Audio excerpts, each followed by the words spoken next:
and welcome students. Today we are going to study about the remaining part of our first chapter. Last classes की अगर हम बात करें तो हम लोगों ने कई सारे टॉपिक्स को देखा था। सोर्सेज ऑफ हिस्ट्री के बारे में हम लोग पढ़ रहे थे, जिसमें हम लोगों ने ये देखा था कि वैसे कौन कौन से सोर्सेज है जिसके थ्रू हम लोग हिस्ट्री के बारे में जानने में सक्षम हो पाते हैं। तो लास्ट टाइम हम लोग मैन्युस्क्रिप्ट्स के बारे में चर्चा कर रहे थे और मैंने ये आपको बताया भी था कि जो मैन्युस्क्रिप्ट होते थे वो एक तरह का पेड़ होता है, हिमालयन रीजन में उगता है, उसके पत्तों से बनाए जाते हैं। तो नेक्स्ट जो हमारा टॉपिक था जिसके बारे में हम डिस्कशन करेंगे वो है हमारा कि what were the contents of manuscripts. ऐसी कौन कौन सी चीज़ें थी जिसके बारे में मैन्युस्क्रिप्ट्स में चर्चा की गई थी, उसके बारे में हम लोग देखेंगे। तो अगर हम फर्स्ट टॉपिक की बात करते हैं तो वो था कि वेद एंड पुराण। ठीक है, वेद और पुराण की चर्चा की गई है। आपके बुक्स में आप लोग देखोगे कि वेद और पुराण जो थे वो भी मैन्युस्क्रिप्ट्स के एक पार्ट ही हैं, मैन्युस्क्रिप्ट ही हैं एक तरह के, क्योंकि उन पे जो भी स्क्रिप्ट्स या फिर राइटिंग रिकॉर्ड्स लिखे गए हैं उनके थ्रू ही हम उस पीरियड के बारे में जान पाते हैं।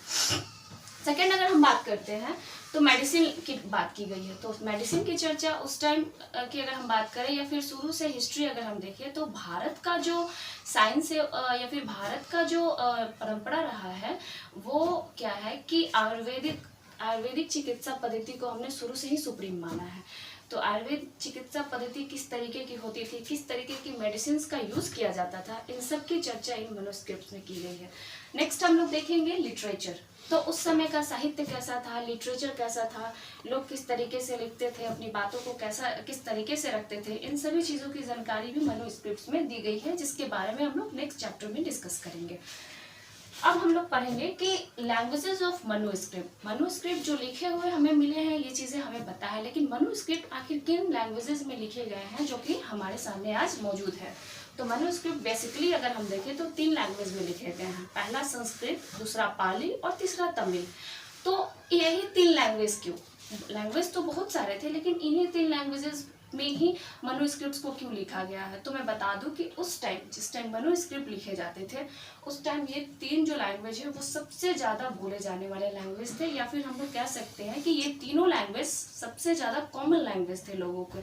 इस वजह से जो भी मैन्युस्क्रिप्ट्स लिखी गई हैं वो बेसिकली इन्हीं तीनों लैंग्वेजेस में लिखी गई है।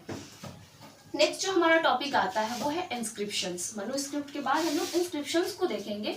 तो इंस्क्रिप्शंस भी हमारे लिए एक सोर्स ऑफ हिस्ट्री का काम करता है, लेकिन इंस्क्रिप्शंस जो है वो मैन्युस्क्रिप्ट से काफ़ी बेहतर माने जाते हैं। वो इसलिए कि मैन्युस्क्रिप्ट कभी भी किसी भी वक्त खराब हो सकते हैं, लेकिन इंस्क्रिप्शंस जो होते हैं वो हार्ड मेटल या हार्ड सरफेस पे खुद के लिखे जाते थे। इस वजह से वो आज भी कहीं भी देखें हम लोग या फिर कहीं भी बिल्डिंग्स आर्किटेक्चर की अगर हम बात करते हैं वहाँ जाते हैं तो ईजिली हमें वहाँ इंस्क्रिप्शंस खुदे हुए मिल जाते हैं, जिसके जो कंटेंट होते हैं वो हमें कई तरह के राजा, कई तरह के किंगडम्स के बारे में हमें इंफॉर्मेशंस देते हैं। तो इसमें क्या होता है कि विक्ट्रीज ऑफ किंग्स की भी इंफॉर्मेशन उसमें दी जाती है। जिस राजा के से संबंधित वो इंस्क्रिप्शन होता है, उस राजा ने किन किन किंगडम्स पे राज किया, किन किन किंगडम्स को हराया, अपने में मर्ज किया, उसकी जानकारी हमें इंस्क्रिप्शंस के थ्रू मिल जाती है। या फिर कौन सा राजा किस तरह का मैसेज छोड़ा, किस किंग का क्या संदेश था लोगों के लिए, इन तमाम चीज़ों को हम लोग इंस्क्रिप्शंस के थ्रू जान पाते हैं। नेक्स्ट टॉपिक कम कि how to find about the past. ठीक है, how to find about the past मतलब हम लोग पास्ट के बारे में कैसे जान पाते हैं। तो पहला जो सोर्स आता है वो है आर्कियोलॉजिस्ट। ठीक है, तो आर्कियोलॉजिस्ट लोगों से हम किस तरीके से जान पाते हैं, ये चीज़ जानने के पहले हम लोग देखेंगे कि आर्कियोलॉजी होता क्या है या फिर आर्कियोलॉजिकल टर्म का मतलब क्या होता है। तो बेसिकली जो आर्कियोलॉजी वर्ड है वो 2 टर्म से बनी हुई है। First is archaeo and second is logy. तो आर्को टर्म को अगर हम देखेंगे तो इसका मतलब होता है पुराने जमाने का, और लॉजी का मतलब है स्टडी करना। It means that study of past, यानी पुराने जमाने की स्टडी करना आर्कियोलॉजी कहलाती है, और जो इसको स्टडी करता है पुराने जमाने की चीज़ों के बारे में उनको आर्कियोलॉजिस्ट कहा जाता है। ये पुराने ज़माने की बिल्डिंग्स, स्कल्पचर्स और पेंटिंग्स को पढ़ने की कोशिश करते हैं, जानने की कोशिश करते हैं, देखने की कोशिश करते हैं, और उसके थ्रू यह पता लगाने की कोशिश करते हैं कि पास्ट में आखिर क्या हुआ होगा। और इसके अलावा वो एक्सप्लोर करते हैं। एक्सप्लोर क्यों करते हैं? ताकि वो जान पाए कि पुराने जो हमारे ज़माने की चीज़ें हैं वो आखिर कहाँ से हमें मिल सकती हैं। और एक्सप्लोर करते करते उन्हें जहाँ लगता है कि हाँ यहाँ से हमें कुछ उस समय की चीज़ें प्राप्त हो सकती हैं, तो उस जगह का वो लोग एक्सकवेशन करते हैं। एक्सकवेशन क्या होता है, ये टर्म आप लोग देखो, किसी भी ज़मीन को खोद कर वहाँ से कुछ निकालना जो कि हमें इंफॉर्मेशन देता है, तो इस प्रोसेस को एक्सकवेशन करते हैं, जो कि आर्कियोलॉजिस्ट लोग करते हैं और जिसके थ्रू हमें बहुत सारी खुदाई में चीज़ें मिलती हैं और हम हिस्ट्री के बारे में जान पाने में सक्षम हो पाते हैं। जमीन को खुद कर वो या तो बोन से बनी चीज़ें या फिर मेटल से बनी चीज़ों को खुद के बाहर निकालते थे, जिनके थ्रू हमें आराम से वो 1000 साल पहले क्या हुआ होगा इसकी जानकारी आसानी से मिल सकती है। और ऐसी चीज़ों को वो बाहर निकालते हैं खुदाई के दौरान जो कि डिकम्पोज नहीं हुई हों। आर्कियोलॉजिस्ट जो होते हैं इन चीज़ों की बनी वेपन्स या टूल्स को ढूंढते हैं उस खुदाई में, या फिर कॉइन्स या फिर अदर मेटल्स को भी ढूंढते हैं ताकि हिस्ट्री के बारे में आसानी से हमें जानकारी उनके थ्रू मिल जाए। और जब आर्कियोलॉजिस्ट लोगों को ये चीज़ें मिलती हैं तो इन चीज़ों के थ्रू आसानी से पता लगाया जा सकता है कि तब इन चीज़ों का क्या वैल्यू रहा होगा, या फिर इन चीज़ों का किस तरीके से प्रयोग किया जाता होगा, या फिर चीज़ें आखिर क्या होती थी। तो इस तरीके से हम उस टाइम के इतिहास या फिर हिस्ट्री को जानने में आसानी से सक्षम हो पाते थे। अब जो हम लोग नेक्स्ट टॉपिक पढ़ने जा रहे हैं, जो कि आपके बुक में मेंशन किया गया है, वो है व्हाट डू डेट्स मीन। ठीक है, इसका मतलब ये होता है कि जो डेट है हमारे लिए कितना इम्पोर्टेंट है। आप एग्जाम्पल लो कि अगर आपसे कोई पूछता है कि आज कौन सा डेट है, तो आप बोलोगे फॉर एग्जाम्पल कि आज 1 जुलाई 2020 है। ठीक है, तो डेट हुआ 1, मंथ हुआ जुलाई, और 2020 की अगर हम बात करें तो कोई आपसे कहेगा कि हम लोग जीसस क्राइस्ट के बर्थ से 2020 साल आगे हैं।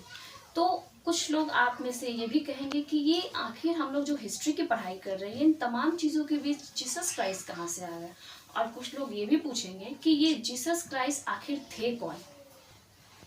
इस बारे में मैं आपको थोड़ा सा इन्फॉर्मेशन देना चाहूँगी कि जो भी हम लोग स्टडीज़ करते हैं या फिर जो भी हमारा स्टडी का पैटर्न है, वो सारा चीज़ हम लोगों ने वेस्टर्न लोगों से अडॉप्ट किया है। जो भी हम लोग का आज का जो एजुकेशन पैटर्न है वो एजुकेशन पैटर्न होता है। हम वेस्टर्न लोग की नज़र से दुनिया को देखते हैं और जिन चीज़ों को वेस्टर्न लोगों ने देखा है उन्हीं नज़र से तमाम जो दुनिया के लोग हैं वो इस वर्ल्ड को भी देखते हैं। तो इसकी बात कर रहे थे। तो बेसिकली देखा जाए तो हिस्ट्री की अगर हम बात करते हैं या फिर वेस्टर्न लोगों से हम लोग अगर एग्जांपल लें, तो वेस्टर्न कंट्रीज की अगर हम बात करें तो ज़्यादातर जो लोग थे वहाँ बाय रिलीजन क्रिश्चियंस थे, और जीसस क्राइस्ट जो थे वो भी एक क्रिश्चियन ही, चूँकि क्रिश्चियन लोगों के वो एक तरह से देवता थे। तो क्रिश्चियन लोग जो वेस्टर्न लोग थे उन्हीं के नज़रिए से पूरे दुनिया को हम लोग देखते हैं।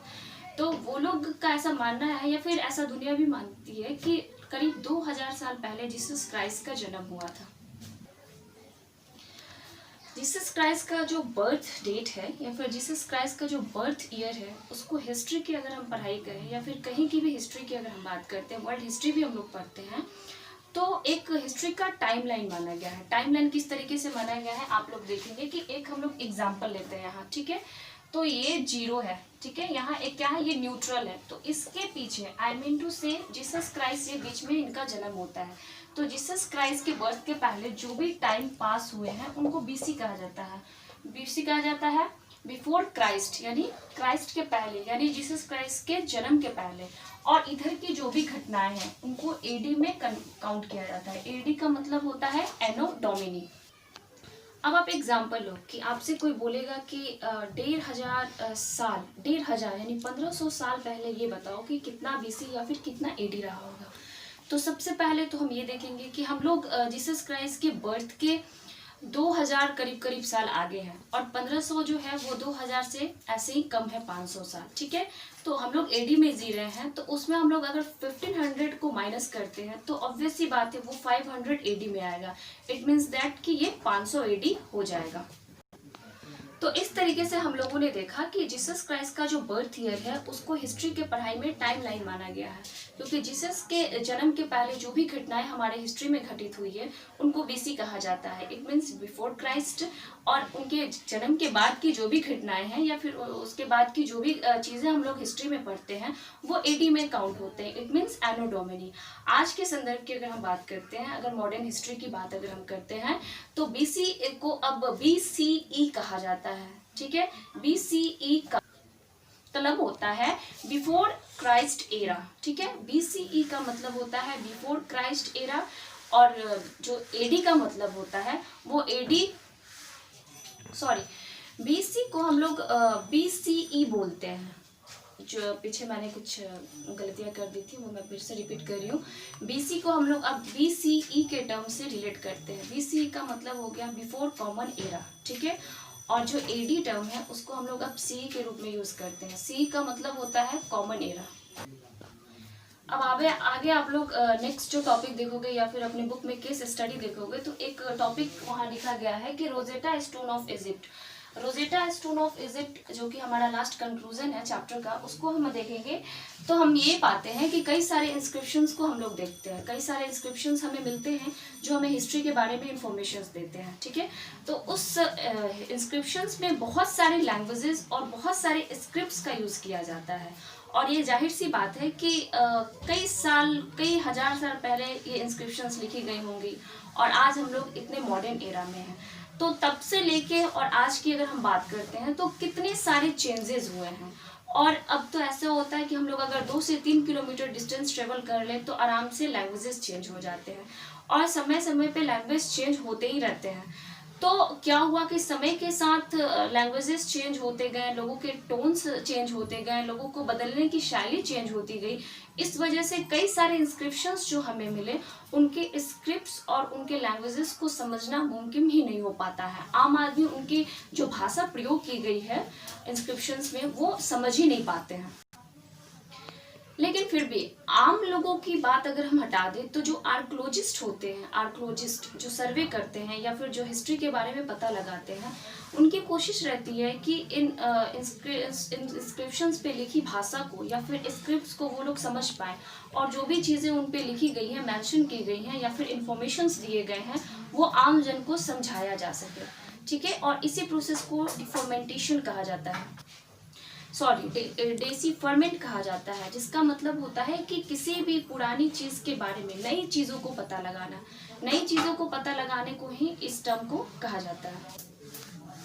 और जो रोजेटा स्टोन ऑफ इजिप्ट था उसमें 3 तरह के लैंग्वेजेस का यूज किया गया था और कई सारे सिंबल्स का भी यूज किया गया था। तो इसकी जिसकी हम बात कर रहे हैं रोजेटा स्टोन ऑफ इजिप्ट की, तो उस इंस्क्रिप्शन की अगर हम बात करें तो 3 लैंग्वेजेस का वो कॉम्बिनेशन है, कई सारे सिंबल्स का यूज किया गया है और कई हजार साल पहले की ये बात है। तो इतनी मुश्किल होती है उन सिंबल्स के बारे में जानना कि सिंबल्स आखिर क्या इंडिकेट कर रहे हैं या फिर उसमें जो इंस्क्रिप्शंस पे कंटेंट लिखे गए हैं उस कंटेंट का मीनिंग क्या है। ये जो इंस्क्रिप्शंस था उसमें ग्रीक लैंग्वेज का भी यूज किया गया था। तो स्कॉलर्स ने क्या किया कि, और इजिप्ट लैंग्वेज था ही क्योंकि स्टोन ऑफ इजिप्ट की बात की गई है, ठीक है। तो इजिप्ट लैंग्वेज था और ग्रीक लैंग्वेज था, समझना काफ़ी मुश्किल हो रहा था, दोनों लैंग्वेज का कॉम्बिनेशन था। तो आर्कोलॉजिकल डिपार्टमेंट के लोग या फिर आर्कोलॉजिस्ट जो लोग थे उन लोगों ने क्या किया कि दोनों लैंग्वेजेस का जो एक डिक्शनरी होता है या फिर वोकेबुलरी होता है उसको सामने रखकर दोनों के लेटर्स को पहचानने की कोशिश की, दोनों को पढ़ने की कोशिश की और ये जानने की कोशिश की कि आखिर जो ये चीज़ें लिखी गई हैं इंस्क्रिप्शंस पे वो कहना क्या चाहती हैं। और आखिरकार वोकेबुलरी से मैच कराने के बाद ये समझ में आ गया कि इंस्क्रिप्शंस में क्या मैसेजेस छोड़े गए थे। तो ये तो था रोजेटा स्टोन ऑफ इजिप्ट का स्टोरी। तो इस स्टोन की अगर हम बात करें जो इंस्क्रिप्शंस के बारे में हम लोग अभी देख रहे थे, तो ये तो ऐसा था कि प्रॉब्लम हुई, लेकिन जो स्कॉलर्स थे या फिर आर्कोलॉजिकल डिपार्टमेंट के लोग थे उन लोगों ने किसी तरीके से वोकेबुलरी के थ्रू जो भी मैसेजेस या फिर जो भी इंफॉर्मेशंस इसमें दिए गए थे वो हम तक पहुंचाया कि क्या उसका मेन कंटेंट था। लेकिन आज भी बहुत सारे ऐसे इंस्क्रिप्शंस मिलते हैं जिनके बारे में किसी प्रकार की कोई जानकारी हमें नहीं होती है, हम समझ ही नहीं पाते हैं कि बेसिकली वो क्या कहना चाहते हैं इंस्क्रिप्शंस। आज भी जो स्कॉलर्स हैं या फिर आर्कोलॉजिकल डिपार्टमेंट के लोग हैं इस पे सर्च करते रहते हैं या फिर समझने की कोशिश करते हैं कि आखिर इन इंस्क्रिप्शंस पे खुदा क्या है। और यही कारण है कि उनकी लगातार स्टडीज़ या फिर लगातार वो लोग जो सर्विस करते रहते हैं, उनके थ्रू कुछ कुछ कभी कभी नई चीज़ें मालूम पड़ती है, जिनके मतलब जिनकी स्टडी हम लोग कर पाते हैं। लेकिन अभी भी स्टडी उन लोगों की जारी है, क्योंकि अभी तमाम ऐसी चीज़ें बहुत सारी पड़ी हुई हैं हिस्ट्री के बारे में, जिसके फैक्ट से अभी भी हम लोग अननोन हैं। तो इस तरीके से हम लोग फर्स्ट चैप्टर में बहुत सारी चीज़ों को देखें कि एक तो सबसे पहले हम लोग ह्यूमन हिस्ट्री की बिगनिंग से स्टार्ट किए। अर्ली मैन जो कि कभी इधर उधर वॉन्डर करते रहते थे in search of food and water, धीरे धीरे उन लोगों ने खेती करना शुरू किया, वो लोग परमानेंट सेटलमेंट करना शुरू किए। परमानेंट सेटलमेंट करने के लिए रूलर्स आए, डायनेस्टीज आई, किंगडम्स आए, किस तरीके से फिर सिविलाइजेशंस बनी, और उसके बाद हिस्ट्री के इंफॉर्मेशन हमें मिलने लगे उस समय के। और हिस्ट्री के इंफॉर्मेशंस जो मिले उसके लिए कौन कौन से सोर्सेज थे जिनके थ्रू हम लोग उन तमाम चीज़ों के बारे में जान पाते थे। और आगे हम लोगों ने बहुत सारी चीज़ों के बारे में डिस्कस किया, like manuscript, inscriptions, coins and all. और क्या क्या कंटेंट्स होते थे उन सोर्सेस ऑफ हिस्ट्री को, वो भी हम लोगों ने देखा। और किस तरीके से आर्कोलॉजिकल सर्वे की अगर हम बात करें तो आज भी उस डिपार्टमेंट के लोग अपने स्टडीज़ को कंटिन्यू किए हुए हैं और हमें हिस्ट्री से जुड़ी हुई चीज़ों के बारे में जानकारी देते रहते हैं। होप आप सभी को ये चैप्टर समझ में आया होगा और आप लोगों ने एंजॉय किया होगा। नेक्स्ट चैप्टर हम लोग अगले वीडियोस में देखेंगे। तब तक keep studying and keep learning.